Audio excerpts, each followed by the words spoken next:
بقالي حوالي سنة تقريبا بفكر في فكرة ان انا عايزة اعمل سلسلة فيديوهات بتتكلم عن العروسة، تجهيزات العروسة بقى اللي هو جهاز البيت والحاجات دي كلها، وتجهيزات قبل الفرح والفرح نفسه والميك اب ارتست والفوتوغرافر والحاجات دي كلها. بس من كتر الكلام اللي انا عايزة اقوله ومن كتر الافكار اللي في دماغي، الافكار كلها كانت محشورة في دماغي ومفيش ولا فكرة راضية تطلع ومش عارفة ابدأ منين. وبصراحة الموضوع من كتر ما هو يعني اتركن بقيت خايفة ابدأ فيه، مش عارفة ليه. لغاية النهاردة شفت حاجة كده استفزتني وخلتني اقول لا، انا هقوم اكتب افكار الفيديو دلوقتي وهصوره دلوقتي علشان حلاوتها في حموتها كده. ففي الفيديو ده انا مش هبقى بتكلم وبطبطب وبدادي وبقول بقى ايه مبروك يا عروسة ويلا بينا بقى نجهز والكلام ده، لان الفيديوهات دي كتيرة، فانت لو عايزة حد يطبطب عليكي مش هتلاقي في الفيديو ده. هنا في الفيديو ده هنصطدم بصخرة الواقع وهنتكلم شوية بصرامة وشوية سخرية على انتقاد خفيف كده، بس مش غرضه التريقة، غرضه ان احنا نتعلم من اخطاء الغير، ومش غرضه التنظير على الناس برضو، غرضه ان احنا نتعلم من اللي احنا شايفينه، عشان المفروض ده اللي بيحصل في الحياة. يعني البني ادم بيتعلم كده، مش بس طب هو اللي بيغلط وهو اللي بيتعلم من غلطاته، لا، البني ادم لما بيشوف حد تاني بيغلط بيتعلم من غلطة التاني ده وما بيقعدش ينظر ويتريق عليه. فاحنا النهارده مش هنتريق، احنا النهارده هننتقد انتقاد بناء غرضه ان احنا نتعلم. هعرفك ازاي انا بفكر في موضوع تجهيزات الجواز ده، مش هقولك جيبي ايه وتجيبي كام قطعة والكلام ده كله، لانه كالعادة في فيديوهات كتيرة قوي بتتكلم في الموضوع ده، ومع اختلافي او اتفاقي معاها بس هي كتيرة، فانا مش عايزة اعمل محتوى متكرر بصراحة. انا هقولك خطوات مدروسة الى حد ما يعني، ولو مشيتي عليها هتعرفي انت محتاجة تجيبي ايه وتجيبي كام قطعة منه. وبرده في الفيديو ده مش هقولك ما تغلطيش غلطتي او حاجات انا جبتها وندمت عليها، لان برده الفيديوهات دي في منها كتير، برضو مش عايزة اعمل حاجة متكررة. وبصراحة كان في حاجات وانا بجهز يعني جهازي وجوازي والكلام ده كله، كان في حاجات too obvious انها غلط، فلدرجة ان انا ما عملتهاش، فمش شايفة ان انا غلطت في حاجة عشان اقول لكم ما تغلطوش نفس الحاجة. انا هقول لكم ما تغلطوش غلطتهم، لان في لسه حاجات too obvious انها غلط وواضحة جدا انها غلط بس لسه الناس بتعملها، فتقريبا كده لازم نتكلم في الموضوع. فلو انتوا مهتمين بمحتوى الفيديو ده كملوه للاخر، وما تنسوش تعملوا حاجة سخنة تشربوها، انا عاملة قهوة ويلا بينا نبدأ في الفيديو على طول. خلوني احكي لكم على الموقف بقى اللي خلاني ابدأ او اتشجع ان انا اعمل الفيديو ده النهاردة.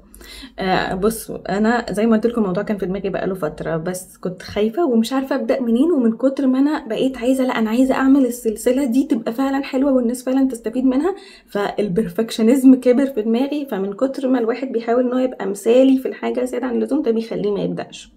المهم النهارده كنت قاعده بفطر عادي في امان الله، وكنت بقلب على تيك توك كده. انا بصراحه بحب التيك توك جدا، بحب محتوى تيك توك، بس المحتوى الهادف منه مش الحاجات التافهه بتاعت التيك توك، لانه للاسف تيك توك عليه سمعه وحشه، مع انه هو كويس والله، في حاجات كتيره جدا مفيده وانا بستفيد منه جدا وبطلع منه بافكار فيديوهات رائعه. المهم كنت بقلب، فمعرفش ليه الالجوريزم بتاعي باظ وجاب لي فيديو من محتوى فرش الشقق لحد مشهور جدا، واحده مشهوره قوي من الناس اللي هي مشهوره بفرش الشقق. هنتكلم في الموضوع ده مع كامل اعتراضي على المحتوى بتاع فرش الشقق ده اساسا اصلا، بس هكلمكم ليه انا معترضه عليه. لقيتها في الفيديو بقى ان في ناس جايباها، الناس دول جابوا واحده تفرش لهم الشقه بتاعتهم بتاعت العروسه يعني، والست دي فرشت وحش على حد قول الست التانية، وفتحت فعلا وريتنا فعلا الحاجه، لا اللي هو ايه، الفوط عارفين مش مظبوطه، فدي حاجه وحشه طبعا، ما ينفعش حد يتجوز والفوط بتاعته مش مظبوطه في الدولاب. فبس والفيونكات شكلها وحش، مش حلوه قوي، مش بيرفكت. واللحفه ملفوفه لفه مش مظبوطه شويه، فانتوا عارفين طبعا دي حاجات يعني صعب ان احنا نتجوز واللحاف مثلا ملفوف في الدولاب لفه مش حلوه، يعني كده صعب انك تتجوزي. فالناس بقى بس جابوا الست المشهوره دي بقى عشان تفرش لهم الفرش بطريقه حلوه. فبس انا والله بصراحه انا حتى ما كملتش الفيديو وقلت بس دي اشاره من ربنا ان انا ابدا تصوير الموضوع ده، ودي الحاجه اللي انا هبدا بيها الكلام في الموضوع ده. انا عارفه ان مش كل الناس بتعمل كده، مش كل الناس بتجيب ناس بتفرش، ومش كل الناس بتدور على الناس اللي هي المشهوره عشان تفرش لها حتى لو بيجيبوا حد يفرش، بس انا قلت ده هيكون المدخل بتاعي لموضوع جهاز العروسة. فهنتكلم دلوقتي على اول نقطة عايزة اتكلم عليها، وهي ليه تجيبي حد يفرش لك شقتك. عارفة ان اول حد هيقول في الكومنتس في ناس بتكون مش فاضية او للأسف ما عندهاش حد يفرش لها، سواء بقى لظروف خارجة عن ارادتهم، اهلهم مسافرين، اهلهم متوفيين، فمفيش حد يعيني يفرش لهم شقتهم. وبصراحة دي الحالة الوحيدة اللي انا اشوف فيها ان فعلا محتاجة تجيبي حد يفرش لك شقتك. لو مفيش قرايب مفيش اهل، خلاص هتعملي ايه وانت مش فاضية مثلا بتشتغلي؟ خلاص هتعملي ايه؟ روحي هاتي حد يفرش لك شقتك. بس هل ده معناه ان انا اجيب حد بقى ساعتها يعمل لي سبعات وتمانيات بالكوبايات، ويعمل لي ترتر وفيونكات وتل وحركات؟ ولا معناها ان انا اجيب حد يطلع الحاجة من الاكياس بتاعتها، ينفضها، يغسلها لو محتاجة تتغسل، يشطف الكوبايات وينضفها وينشفها لو محتاجة تتنضف، الكلام ده كله، ويرصها بطريقة محترمة، مش بطريقة مش يرسلي 12 فوطة فوق بعض ويلفهم لي بشريط ستان. هو انا لما عاوزة اجيب فوطة لسه هفك شريط الستان يا جدعان؟ هو في ايه؟ هو احنا بقينا بنعمل ايه بجد؟ فدي الحالة الوحيدة اللي انا متفهمة فيها ان حد يجيب حد عشان يفرش له الشقة. بس ما تجيبيليش بقى حد يفرش لك الشقة وتقولي معلش بقى بالمرة معلش يا اسراء هنعمل شوية ترتر وهنحط زخارف وهنحط تل وفيونكات علشان الشكل الجمالي. ليه؟ ليه بجد؟ ليه بقى في حاجة اسمها كده؟ هندخل في موضوع ليه كمان شوية، بس خلوني بقى اتكلم على الناس اللي بتجيب ناس تفرش من غير ما هي محتاجة ناس تفرش. بصي، اولا انتي لو فاضية، فعموما انا فرشت شقتي لنفسي، اوكي؟ دي من امتع الحاجات اللي انا عملتها في حياتي. فرش الشقة، يعني في موضوع الجواز، يعني فرش الشقة زائد التدوير على مكان للفرح، انا دول من احلى احلى احلى الحاجات اللي انا عملتها في حياتي، وكنت مبسوطة جدا ومستمتعة جدا وانا بعملها. الحاجتين دول هما الحاجتين اللي حسسوني فعلا ان انا عروسة، لما كنت بدور على مكان للفرح ولما كنت بفرش البيت. اكتر بجد اكتر حاجتين حسيت فيهم بمتعة.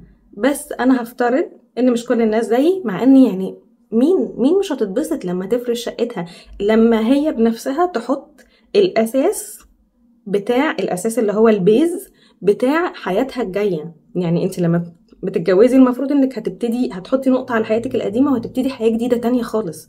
فمين مش هتتبسط وهي بتفرش البيز بتاع الحياة الجاية دي؟ فهنفترض ان كل الناس مش زيه، هنفترض ان في ناس مش حابة موضوع فرش البيت ده. هاتي حد يساعدك من صحابك او قرايبك، اوكي؟ عارفة ان في ناس هتقول ايه، لا ما اصل انا خايفة اجيب حد. اولا يعني ماشي اوكي، هو ممكن يكونوا مش فاضيين، ساعتها هنرجع برضو لنقطة الناس اللي هي ما فيش حد يساعدها فتروح تجيب حد يساعدها بس من غير ترتر، اوكي؟ هنيجي بقى لو اهلك فاضيين او قرايبك فاضيين and they are willing او مستعدين ان هم ييجوا يفرشوا لك بيتك، ما تجيبيهم بجد، ما تجيبيهم، هاتيهم وقولي لهم انا مش عايزه زخرفه، مش عايزه كركبه، انا عايزه الفوط تترص في مكانها، فوط فوق بعض، ملايات فوق بعض، الهدوم فوق بعض. ويعني ما تخليش حد يفرش لك هدومك اساسا، بس يعني بغض النظر، المطبخ عايزه افرشه بالطريقه الفلانيه. انا اصلا بستغرب من فكره الناس اللي هي اصلا هي الفكره السائده دلوقتي، انه الاهل بيروحوا يفرشوا للعروسه والعروسه بعد كده تتجوز، واللي هو ايوه يا ماما هو انتوا حطيتوا السكر والشاي فين؟ اللي هو افرشي انت لنفسك بجد، يعني اتعبي شويه بجد عشان تبقي عارفه اماكن الحاجه. اللي هو انا ما بحبش اللي هو انا اسف في الكلمه، بس ما بحبش ان انا ابقى مهطله كده، واللي هو انا مش عارفه اعمل حاجه، يا جماعه تعالوا اعملوا لي. لا، اعملي انت لنفسك بجد. انتي داخله حياه المفروض انك مستقله فيها وبتبني حياه لنفسك، فليه نبداها بسبهلال كده، واللي هو انا مش عارفه حاجه تعالوا اعملوا لي، انا كيوت قوي يا جماعه؟ نو. اتحملي المسؤوليه شويه وابقي عارفه، حتى لو حد بيجي يفرش لك البيت ابقي عارفه، قولي له انتوا لا حطوا الحاجات دي هنا، حطوا الحاجه دي هنا، قولوا لي انتوا حطيتوا الحاجه فين، علشان انا لما اتجوز وادخل البيت ده انا عايزه ابقى عارفه كل حاجه مكانها فين. فانا مش عارفه هو ليه اصلا اللي بتتجوز دي ما بتبقاش عارفه مكان الحاجه بجد.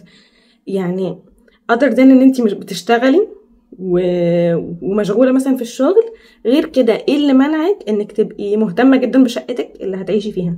يعني ايه اللي منعك؟ ايه اللي منعك في الثلاث 4 شهور اللي قبل الجواز دول انك تبقي مهتمه بايه اللي بيحصل في الشقه؟ يعني اصلا لو انت مش فاضيه بتتجوزي ليه دلوقتي؟ ما استني لما تكوني فاضيه بجد. المهم برضو لفيت ودورت في كلام كتير ونسيت اقول لكم بقى الاكسكيوز التاني اللي الناس بتقوله، اللي هو انا مش عايزه اجيب قرايبي او صحابي عشان يفرشولي علشان خايفه يحسدوني. فالحل ان انا اروح اجيب واحده تيجي تفرش لي الشقه وتقوم مصوراها وتعرضها على امة لا اله الا الله. دول مش هيحسدوني بس اصحابي هيحسدوني، معلش.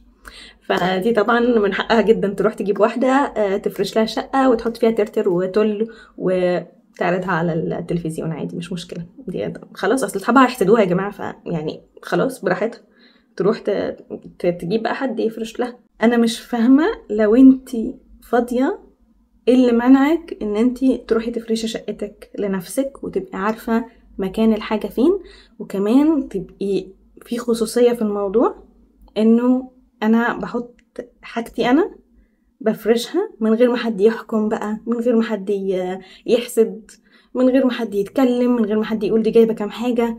انا حاجتي انا بفرشها بالطريقه الفلانيه. يعني انا مثلا بحب ان انا اغسل الحاجات قبل ما احطها، سواء ملايات سواء فوط سواء بتاع. مش عارفه في ناس زيي ولا لا، في ناس مثلا تحب تحط الحاجه زي ما هي عشان يبقوا فرحانين بيها وهي لسه جديده كده. انا بحب اغسلها. فاللي هو انا ليه هجيب ناس اعذبهم معايا واقول لهم اغسلوا لي بقى الملايات والفوط والمش عارفه ايه والحاجات دي كلها عشان نحطها في الدولاب؟ ما اعمل انا الكلام ده لنفسي. محدش هيفهم احتياجاتك اكتر منك، ومحدش هيفهم اللي بيريحك اكتر منك. فلو انتي فاضيه اعملي انتي الموضوع ده لنفسك. لو مش فاضيه شوفي الاهل والقرايب. لو مفيش اهل وقرايب ساعتها هاتي حد، بس لما تجيبي حد ما تجيبيهوش عشان يزين، هاتيه عشان فعلا يساعدك، عشان انت فعلا محتاجه مساعده. طيب دلوقتي برضو انا لسه مصره ان انا عايزه اجيب واحده من الناس اللي بيفرشوا الشقق، وعايزه اجيبها عشان تفرش لي شقتي. حتى لو انا فاضيه، حتى لو انا فاضيه بس مش عايزه افرش، انا فاضيه وقرايبي فاضيين واهلي فاضيين، بس انا لسه مصره ان انا اجيب حد يفرش لي الشقه ويعمل لي فيها المهرجانات اللي بتتعمل دي، اللي هي التل والفيونكات والترتر والحاجات دي. بصوا انا اسفه لو كلامي ده بيضايق البعض منكم، وان انتوا شايفين ان هي الفرحه في كده، الفرحه في الفيونكات والتل والترتر والحاجات دي كلها. انا اسفه بجد، بس انا زي ما قلت لكم الفيديو ده مش هطبطب فيه على حد، وكلامي هيبقى اصطدام بصخره الواقع، وزي ما بيقولوا كده الرياليتي تشيك، علشان يمكن كلامي يفوق حد او 2 من اللي بيشوفوا الفيديو بجد. لانه يا جماعه بصوا، الحاجات اللي بتبسط كتير، والحاجات اللي انا نفسي اعملها كتير، اللي انا مش اللي هو انا اللي هي يعني عروسه او واحده بتتجوز، في حاجات كتير قوي تعمليها عشان تبسطك، وفي حاجات منها كلنا متفقين انها صح، وحاجات كلنا متفقين انها غلط، وحاجات بين البنين. من الحاجات بقى اللي كلنا متفقين انها غلط، او مش كلنا متفقين يعني، بس الناس يعني اللي هي حابه تشغل دماغها شويه متفقين فعلا انها غلط، هي الموضوع بتاع الترتر والتل والحاجات ده. يعني يا جماعة بجد هتستفيدي ايه لما تبقي بتتجوزي او اتجوزتي وتفتحي الدولاب تلاقي اللحاف ملفوف كده مدور؟ هحط لكم صور. انا ما عنديش صور، مش عامله سكرين شوتس، بس انا متاكده ان انا يعني هلاقي حاجات حلوه قوي على النت في الموضوع ده، بس هحط لكم صور لو انتم ما تعرفوش. يعني اللحاف بيبقى مبروم كده وعليه تل وفيونكه، هتستفادي ايه اللي بيبسط في كده بجد؟ معلش لو انت بتتبسطي من الحاجات دي، لا عيدي تفكيرك في الحاجات اللي بتبسطك بجد. انا حتى مش بقول الكلام ده من منطلق ان هو لا وفري فلوس، مش توفري فلوس والله، لا مش موضوع كده. موضوع انه خدي الفلوس دي واصرفيها في حاجه تاني، اي حاجه تاني. بصي اعملي ابجريد للميك اب ارتست، اعملي ابجريد للفوتوغرافر، اعملي ابجريد لقاعه الفرح، بس ما تجيبيش الناس اللي بتفرش البيت دي، افرشيه انتي، او هاتي واحده بتفرش عشان انتي مش فاضيه، بتفرش بس بتطلع الحاجه من الاكياس وتحطها في الدولاب بس. ما تجيبيش طل وترتر وزخارف وحاجات من دي. المهم قبل ما تروحي تجيبي الست دي او تكلميها عشان تتفقي معاها، انا عايزاكي تسالي نفسك كام سؤال. انا بجيبها ليه؟ هل انا بجيبها علشان تصور الشقه وتعرضها عندها على البيج بتاعتها؟ هل انا يعني محتاجه الابروفل ده، محتاجه ناس كتير تشوف شقتي في فيديو مثلا ويقعدوا يعملوا لايك والله وما شاء الله وايه الحلاوه دي وايه الجمال ده ويا ريتنا كده؟ يعني هل انا محتاجه الابروفل ده؟ لو انت فعلا محتاجه الابروفل ده يبقى لا، عيدي التفكير في جوازتك كلها، عيدي التفكير. فانا بتجوز ليه؟ انا بتجوز عشان بس محتاجه انه الناس تعجبها بيتي، تعجبها جهازي، اللي هو يعني انا بتهيألي انت محتاجه سبب اقوى من كده عشان تتجوزي بصراحه. ده اول سؤال هتسالي نفسك، هل انا جايباها علشان كل الناس بتجيبها، علشان مثلا قرايبي كلهم جابوها فانا كمان هجيبها؟ طيب هل انت محتاجاها فعلا؟ حتى لو قرايبك كلهم جابوها، حتى لو كل الناس اللي في الشارع بتاعكوا جابوها، حتى اي حاجه اي حاجه، كل صحباتك جابوها وانت خلاص اللي هو انا حاسه ان انا لو ما جبتهاش انا كده مش هتجوز، انا كده هبقى ناقصه حاجه كبيره قوي وانا بتجوز. فكري في الموضوع، هل انت فعلا محتاجاها؟ هعيد الكلمة دي تاني كتير مكررا خلال الفيديو وخلال الفيديوهات اللي جاية، رضا الناس غاية لا تدرك، فما تبقيش بتجيبي حاجة لمجرد بس ان الناس عملتها، او يعني هما يعني دايما احنا بنقول، يعني دي مش حاجة جديدة، دايما بنقول الناس لو عايزة تتكلم هتلاقي حاجة تتكلم عليها، فانت هتجيبيها علشان ما يتكلموش على الموضوع ده، مش هيتكلموا عليه بس هيلاقوا حاجة تانية يتكلموا عليها، لو عايزين يتكلموا يعني لو عايزين يتكلموا هيلاقوا مليون حاجة يتكلموا عليها. السؤال الثالث اللي تسألين نفسك، هل أنا جايباها عشان لما أتجوز والناس تيجي تبارك لي أفرجهم على شقتي فيشوفوا إن أنا جايبة واحدة حطالي تل وفيونكات وترتر ولفالي الفوط بطريقة معينة وعاملة سبعات وثمانيات وضفاير وحاجات في الفوط والملايات والكلام ده؟ هل ده السبب؟ وهل ده سبب فعلا؟ يعني هل دي حاجة؟ أولا مع اعتراضي التام، بس أنا عارفة إن في ناس كتيرة ثقافتهم ان هم يفرجوا الناس الدواليب. انا ما عنديش مانع على فكره انه حد يروح يتفرج على الشقه كتقسيمه مثلا، يعني انا اصلا نفسي بتبسط لما حد يجي يقول لي والله ده تقسيمه العفش في شقتك حلوه، يعني دي حاجه تبسطني، والله ده ديكورات بيتك حلوه، دي حاجه تفرحني، دي حاجه تشرفني، لان انا اللي عامله كل فتفوته في البيت، فلما حد بيقول لي على حاجه في البيت حلوه انا بتبسط. بس في ليميتس، ما تفتحوش المطبخ، ما تفتحوش دواليب المطبخ وتبصوا جواها، ما تفتحوش الدولاب بتاع اوضه النوم وتبصوا جواه، ما تفتحوش دولاب اوضه الاطفال وتبصوا جواه، دي حاجات عيب، دي حاجات خاصه جدا. حتى لو مش الهدوم، اصل يقول لك ايه، لا معلش خالص مش هنفتح الضرفه بتاعت الهدوم الداخليه بس هنفتح الضرفه بتاعت هدوم الخروج او الملايات او لا لا لا لا، ليه تشوفوا الملايات اللي انا بنام عليها؟ ليه تشوفوا الفوطه اللي بمسح فيها وشي؟ ليه تشوفوا ليه اصلا؟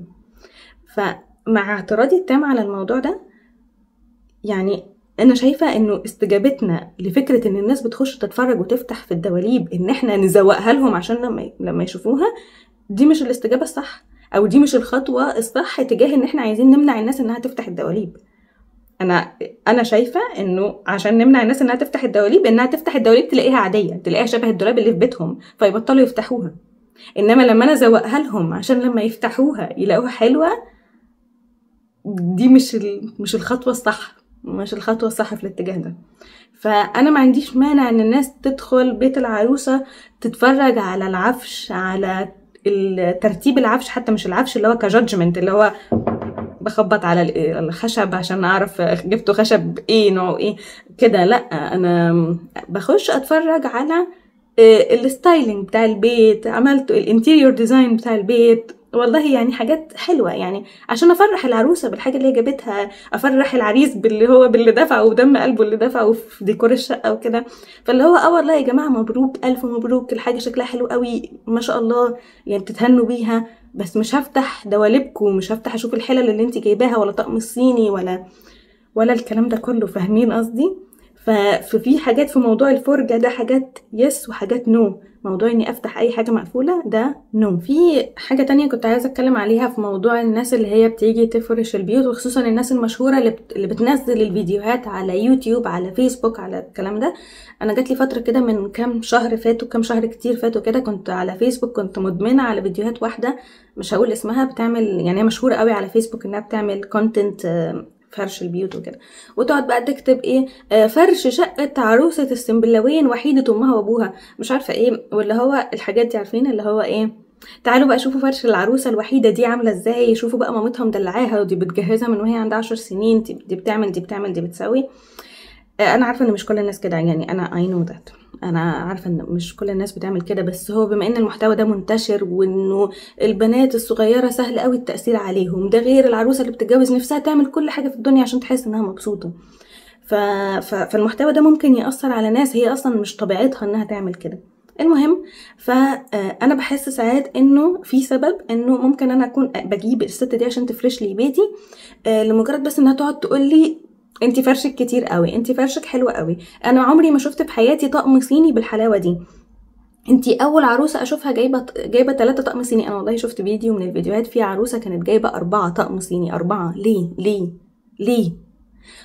وعلى فكره في ناس كانت زمان كنا نقول انه لما بنكتر في الكوانتيتي اللي هو نجيب اعداد كتير الكواليتي بتقل. لا لا لا، الناس دلوقتي بقت بتجيب كواليتي وكوانتيتي ويرجعوا يشتكوا من الاسعار ومن الغلو ومن بتاع، واحنا اللي بنضايق على نفسنا يا جماعه والله في الاخر. المهم يعني انا بتكلم العروسه اللي انا شفتها دي اللي هي كانت جايبه 4 طقم صيني، كانوا على حد كلام الست اللي بتفرش يعني كانوا حاجات كلها ماركات. انا ما اعرفش ماركات الطقم الصيني ولا اعرف ماركات السكاكين ولا الحاجات. انا يعني مامتي لما كانت بتجيب لي حاجات كانت بتقولي دي ماركه، فبقول لها تمام قشطه يعني 100 100 كتر خيرك.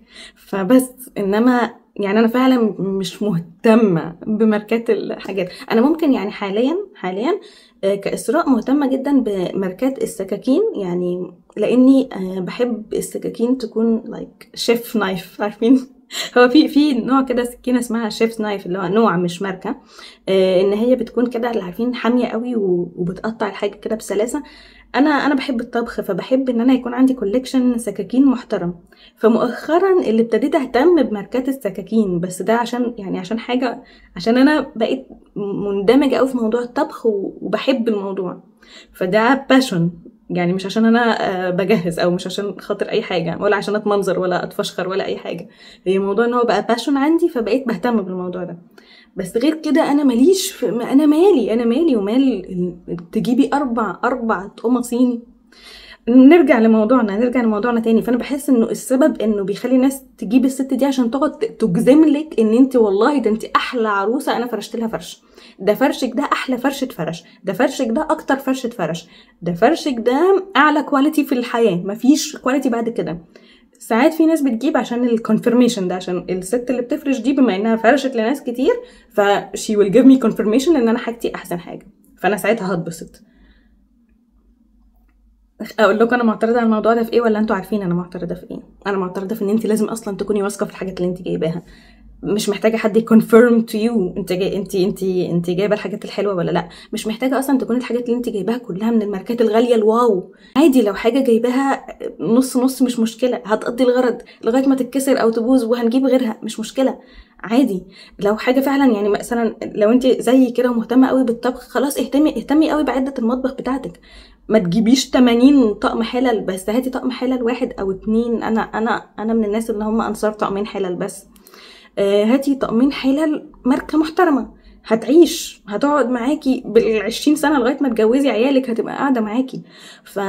فده قصدي اللي هو شوفي انت مهتمه بايه، شوفي انت حابه ايه واهتمي بالكواليتي بتاعته. مش لازم كل البيت يبقى اعلى كواليتي في الحياه، شوفي الحته اللي انت مهتمه فيها. شوفي مثلا انا من وجهه نظري هاتي العفش كواليتي حلوه اللي هو الخشب يعني، او الحاجات اللي هي الاساس بتاع البيت اللي هو اساس فرنتشر، هاتوه كواليتي حلوه. مش لازم الديكورات تبقى كواليتي حلوه، عادي يعني مش لازم الديكورات تبقى كتيره اصلا يعني، عادي ممكن اجيب ايتم او 2 من الديكورات يبقوا حاجات حلوه وغاليه ومحترمه وخلاص هكتفي. وهكذا بقى في كل حاجه. فيعني مش معنى ان انا بجيب جود كواليتي من كل حاجه ان انا اجيب مليون حاجه جود كواليتي. ستيل كده احنا بنمشي عكس اللي احنا ماشيين فيه. انا بجيب جود كواليتي المفروض علشان اجيب اعداد قليله وخامتها كويسه. الناس دلوقتي بقت لا، انا هجيب جود كواليتي وهجيب اعداد كتير. انا احسن واحده بتفرش، انا احسن واحده فرشت واحسن عروسه اتجوزت. اللي انا عايزه اوصل له من الموضوع ده انه تاكدي دايما ان الست اللي انت جايباها عشان تفرش لك دي هي ست خبيره، فرشت لناس كتير قبل كده وهي عارفه انت محتاجه تسمعي ايه. اللي انت محتاجه تسمعيه هي هتقولهولك. هل هو صح؟ لا، ابصم لك ب10 صوابعي انه مش صح. اللي هي بتقوله ده انت والله ده طقم الصيني بتاعك ده انا ما شفتش في حلاوته، هي شافت في حلاوته. انا ما شفتش عروسه جايبه الاعداد دي كلها، شافت عروسه جايبه الاعداد دي كلها. she's telling you what you need to hear بس. فما تقعدوش بقى ان هما لا انا عايزه اسمعها وهي بتقولي ده انا ما شفتش في حلاوه ولا جمال ولا شياكه ولا اناقه عفشك ولا فرشك.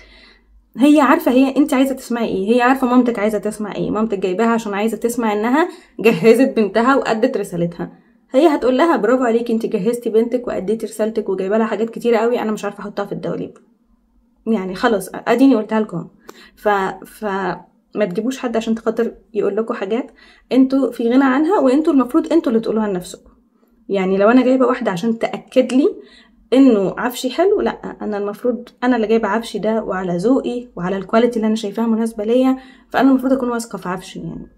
يعني انا المفروض اكون واثقه في جهازي، واثقه في فرشي، واثقه في ستايري، واثقه في براويزي، واثقه في كل حاجه، فاهمين؟ فمش محتاجه اجيب حد عشان ياكد لي انه انا حاجتي اجمل حاجه. اخر حاجه حابه انهي فيها في موضوع فرش الشقق ده هو ان احنا ليه عملنا حاجه من الولا حاجه يا جماعه بجد. موضوع فرش الشقق ده كان من زمان موجود، انا مش هقول ان هو بدعه جديده. انا اختي اتجوزت سنه 2011 ومن قبلها كنا بنسمع عن ناس بتجيب ناس بتفرش الشقق. هو يمكن انتشر اكتر مع بقى الحاجات الانترنت وفاهمين بقى والسوشيال ميديا وكده، فانتشر الموضوع ده اكتر. بس هو ليه من الاول؟ ليه اصلا؟ ف يا ريت نبطله. زي ما انا قلت لكم، فلوسه اولى حطوها في حاجه تانية، اعملوا ابجريد لاي حاجه تانية. اعملي ابجريد لغساله الاطباق، اعملي ابجريد للاير فراير، اعملي ابجريد لاي حاجه، بس ما تدفعيش فلوس لحد عشان يجي يقولك ايه الحلاوه دي، ده ايه العفش الكتير ده، ولا ايه الفرش الكتير ده، انا هوديه فين يا جماعه؟ لا بجد، تعالوا نشوف التحدي بقى ان انا هعرف الم الحاجه دي واحطها في الدواليب ازاي. ما تعملوش كده يا جماعه بجد، يعني عشان خاطري. وبس كده يا حلوين، ده كان الفيديو بتاع النهارده. فاتمنى ان هو يكون عجبكم، واتمنى يكون نور لمبات في دماغكم بجد. واتمنى انه قبل ما اي حد يعارضني في الكومنتس يسأل نفسه هو انا بعرضها ليه، يعني يفكر كده في الموضوع. انا عارفة انه لما حد بيتكلم بصوت عالي على مشكلة في المجتمع في ناس بتهاجمه كتير، فانا متوقعة ان انا الاقي شوية كومنتس متضايقة من اللي انا بقوله، مش ان هو يعني كل الناس هتهاجمني وكده، بس انا مقتنع متوقعة ان انا الاقي مثلا 3-4 متضايقين من اللي انا بقوله في الكومنتس. بس بجد نصيحتي ليكم اسألوا نفسكم بجد، ليه انتم متضايقين؟ هل عشان هي فكرة مختلفة شوية عن اللي الناس بتقوله؟ هل عشان هي فكرة بتقول لكم انه في حاجة عبء عليكم هتتشال فانتوا خايفين اللي هو ايه ده؟ لا، انا ليه انا المفروض واحدة بتجوز، انا المفروض اعمل كل حاجة الناس بتعملها، وانا بقول لك لا، في عبء ممكن يتشال، في حاجة ممكن ما تعمليهاش عادي. ففكروا في الموضوع ده، فكروا فيه الاول قبل ما تقولوا اي يعني كومنت معارض او كده. وانا متقبله جدا لاي نقد بناء، اي بقى كلام تجريحي اتمنى يعني ما تكتبوش من الاول، غير كده مش هعرف ارد عليه خالص، وممكن امسح الكومنت كمان، دي اقصى عقوبه ممكن اعملها لكم. فبس يا رب يكون الفيديو عجبكم بجد. فابقوا قولوا لي بقى لو انتوا شايفين السلسله دي حلوه نكمل فيها. انا لسه عندي كلام كتير قوي وموضوع صح، انا عايزه اقول الكلمه دي. عايزه اقول برافو عليكي يا اسراء، علشان موضوع جهاز العروسه ده هو الحاجة اللي انا عملت عشانها القناة دي من 1.5 سنة، وشوفوا الموضوع اخدني 1.5 سنة عشان اعرف اتكلم فيه. بس ما كانش ينفع من اول فيديو اطلع اقول لكم لا ما تعملوش كذا وغلط وغلط وغلط وغلط. بس انا بجد والله موضوع جهاز العروسة ده هو اول حاجة خلتني افكر ان انا طب ما تعملي كده تشانل على اليوتيوب وتتكلمي فيها عن رايك، يعني قولي رايك، اكيد في ناس هتتفق معايا، يعني اكيد هلاقي حد بيقول لي تمام انا معاكي والله انت شاطره. فانا يعني حابه اشكر نفسي، برافو عليكي، برافو ان اخيرا الفيديو ده شاف النور. ويا رب يكون عجبكم تاني. واكتبوا لي رايكم تحت، هستنى ارائكم وافكاركم، ودايما بستفيد منها، دايما بستفيد من تعليقاتكم الحلوه او البناءه، يعني مش الحلوه اللي هي بقى بتشكر فيها وكده، وانا بحبها طبعا التعليقات اللي بتحبني دي، بس عموما التعليقات النقد البناء انا دايما بستفيد منها وفعلا بتفرق معايا، وياما حسنت وطورت في المحتوى بتاعي بسبب تعليقاتكم. فمستنيه تعليقاتكم وتشجيعكم، واشوفكم على خير ان شاء الله في فيديو تاني جديد قريب. باي باي.